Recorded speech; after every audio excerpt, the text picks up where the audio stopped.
Good morning and welcome to another podcast of Iconic Freedom, The Formula. We are talking about setting standards for accountability and responsibility in this journey of personal development. Let each care for self and all will be cared for. Now you have adults going, I was offended, and I have rights. Well, so what? Be offended. Nothing happens. You're an adult. Grow up. Deal with it. I was offended. I don't care. Nothing happens when you're offended. There's nothing. I went to the comedy show, and the comedian said something about the Lord, and I was offended. And when I woke up in the morning, I had leprosy.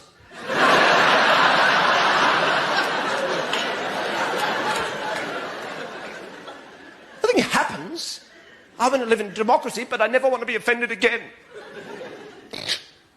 Well, you're an idiot. So good morning and welcome to another episode. That was a really funny clip. I actually saw that this morning, and it always reminds me of, there was a time I had gone to see Christopher Hitchens, and if you're unfamiliar with who Hitchens is, I really encourage you to Google him and research some of his stuff. He's got a really tremendous speech that he gave. I believe it was up in Canada. And I mean, I'm going to do a segment on it at some point because, boy, it is so rich, filled with words that are like, and phrases that are like Christmas to me. It's kind of something I've always really enjoyed. And as I have gone through my own personal development, I have not, I don't know if I did this on purpose or it just became a natural byproduct of my own health and well-being over time, but I've managed to language things around people, situations, just for myself in my writing.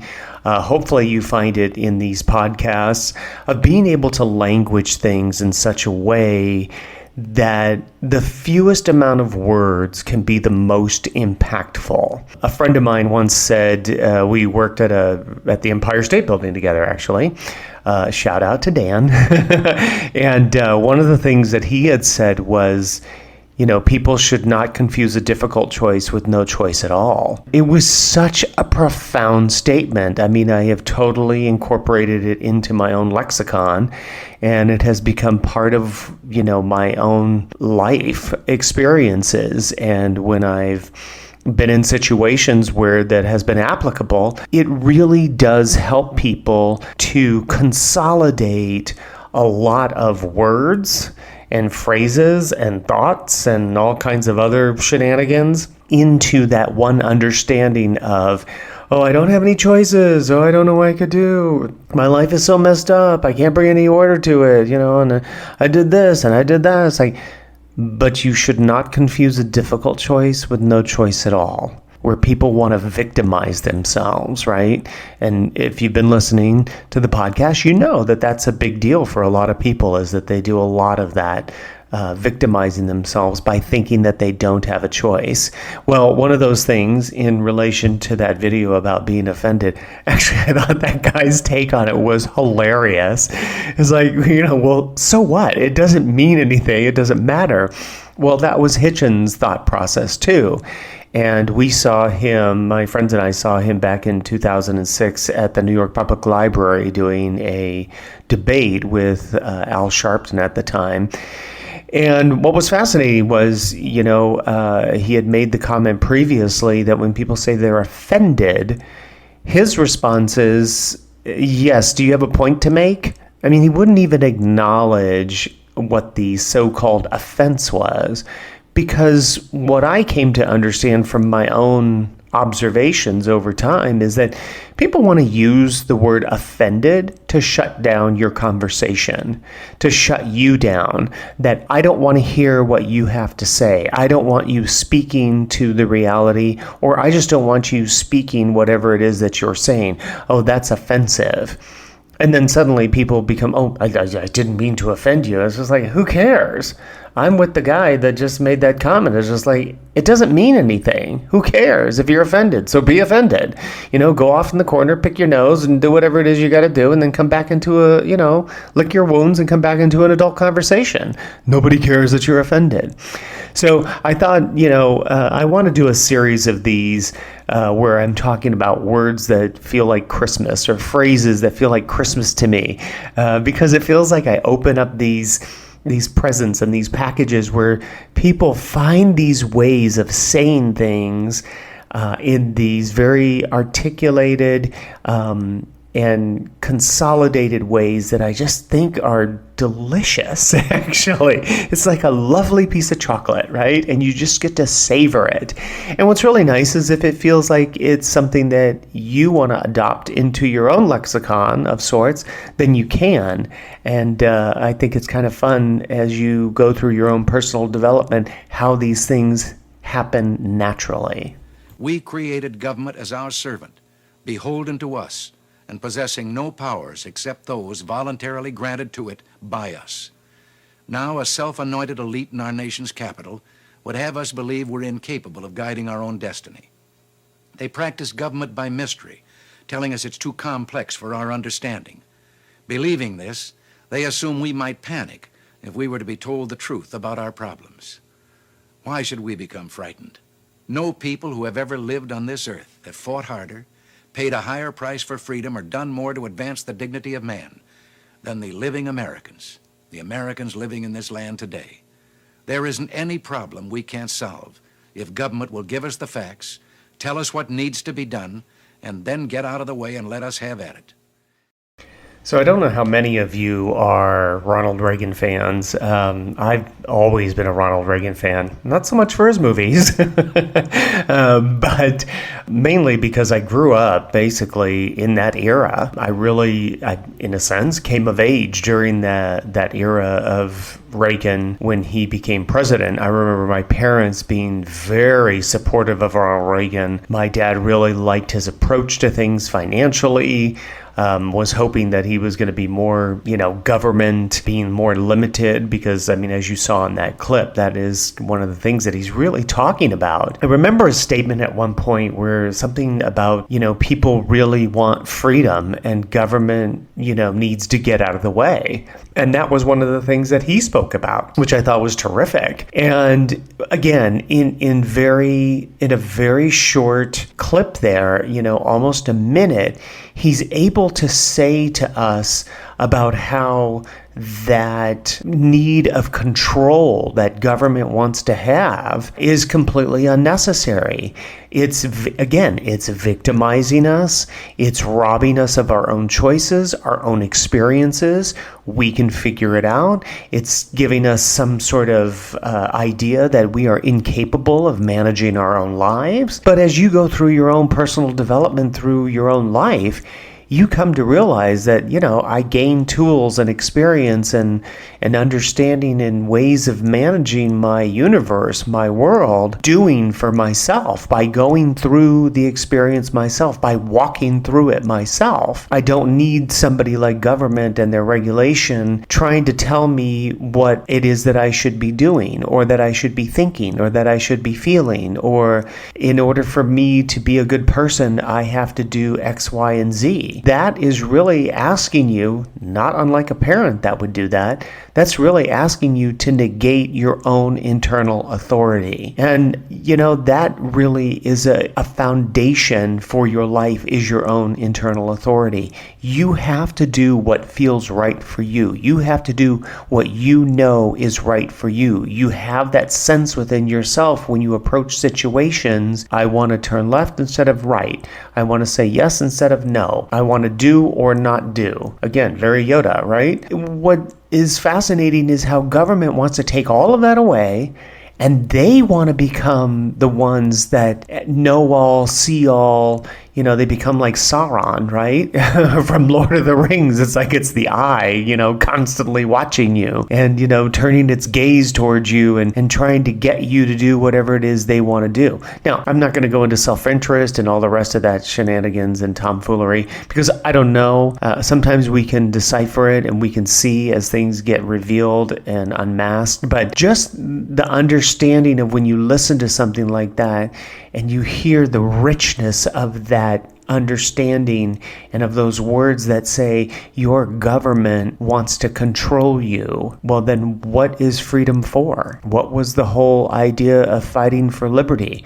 What was George Washington doing, crossing the Delaware and fighting for independence? What was the Constitution about and the Declaration of Independence if it's not for individual liberty? If you listened to the podcast last week, we talked a little bit about that the individual is the greatest minority and must be protected.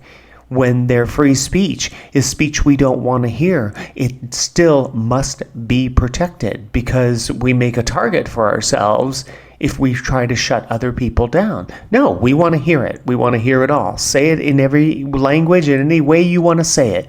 I'm not offended by anything, and I want to hear what you have to say. And who's to say what's crude and what's not crude, what's inelegant and what is not? It's not for you or I to say. It's just for us to hear if we want to hear, and if we decide that based on what we hear, we want to take action.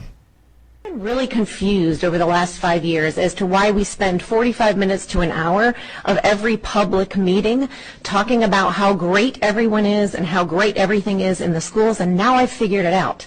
I figured it out because all these people came here to defend you all from hurtful words. This is obnoxious. Let me just say, there is one goal for the educational system. It should be to prepare children to enter careers to be productive members of society. It is not a counseling session. It is not a self-help area. It is not somewhere to find yourself, and we should not be led by the children, for goodness sake. The children are called dependents for a reason. They depend on us who have fully developed brains. You cannot feel your way through life. The issues that we are talking about, we are bringing you statistics. We are talking about scholastics. We are talking about funding. We are talking about busing. We are talking about trying to figure out how to make our children be as successful as possible. And I am sure that that is your goal. And what we have been called tonight is what they're claiming that we're saying to children. We're having an adult conversation. There are not children in this room. We aren't going into the schools and calling them names. They call us Marxists and hateful and bigots and everything else under the sun. Well, let me tell you, less than 5% of the entire population of... So that was another fun clip, I thought. I really liked what she had to say. Mainly the first portion of it is what I was sort of drawn to when I was listening to it, because it, again, in very few words, it really brought about an entire thought process, an entire comprehension of what we're doing here in education is scholastic. It's not trying to help my kid find himself or figure out his gender or any other number of things, his sexuality and all this other, malarkey that goes on with a lot of education these days, public education. And I do find it interesting that there's quite a bit of elementary private education that is not indulging in this. That's very fascinating to me. I'd be interested in approaching that conversation with some people at some point. But what I really liked about what she was saying was school education is about scholastics. It's about teaching kids how to think, not what to think, but how to think, how to decipher information, how to gather information, present yourself with a hypothesis, look to see, what is true, what is not true. Can I replicate it? All a very, varied type of education in all of the disciplines that you're going to need basically day to day. It is kind of interesting to me that I have often heard recently when people have seen me handwrite stuff like, wow, you have very nice penmanship. And I think, who is not teaching penmanship? It's like that. I mean, you kind of needed that growing up. I mean, it was a requirement. And as I've gone through my life, it's actually been a tool that I've really enjoyed. I like to write Christmas cards and birthday cards, but I can write cards to clients and thank yous. And I mean, it really was just kind of interesting to me that what seems like a very basic thing in education is being ignored. Or it's not, it's not even being ignored. It's not just even being approached. It's no longer considered important. You can type it on the computer. Or kids don't need to learn their multiplication, division, addition, or subtraction because they have a calculator. Okay, but what happens when they don't have a calculator around them? It's on their phone. It's like, yeah, but don't you want to know how to do those things? I mean, if you want to be an engineer, don't you need to know those kinds of things? I mean, certainly, you'd input that into a system, but wouldn't you want to kind of have an idea of it before? I don't know. I mean, it's different for everybody, I suppose, but it was fascinating to listen to her talk about how scholastics were very important, that's what the focus should be, and none of the rest of this ancillary stuff and all this touchy-feely stuff that was going on, apparently, at the beginning of this board meeting. The first time you give somebody something for free, you are creating appreciation. The second time you give somebody something for free, you create anticipation. The third time, expectation. By the fourth time you give somebody something for free, you are creating entitlement. And by the fifth time you give somebody something for free, you have created dependency. If, by the sixth time, you don't give it to them, you create resentment and hatred. This is not to discourage you from giving. And of course, finally, that last clip I thought was rather rich in how it was describing something in terms of, giving things away for free to people. I thought it was really kind of cool, actually, in that it described these levels of doing for people. When you think you're doing something for someone, but then you keep doing it and you're not allowing them the opportunity to be self-reliant and to be independent, and then you keep giving them something, then as it states, at some point it becomes an entitlement, and when you take it away, they become resentful and angry. Well, think about that in terms of, your own household, how you individualize with your children and how you manage that kind of stuff, but also then go to the macro with your country and your government, and then the governments around the world, how they have enticed people, they've helped them become addicted to entitlement. What is the reason for creating the addiction? Well, if you're a pusher and you're creating an addiction, it's to keep that person coming back for more and doing what you want them to do, a form of control. And we are at the end of another podcast. Thank you so much for joining me. Hit that like button if you would. Share this with your friends and family. You never know what they might get out of this. If you'd like to subscribe, feel free to do so. You can do that on the website, link down below. My email is there, so if you have a situation that you'd like me to cover on the podcast, that would be awesome. I'd be happy to do that. Send me an email.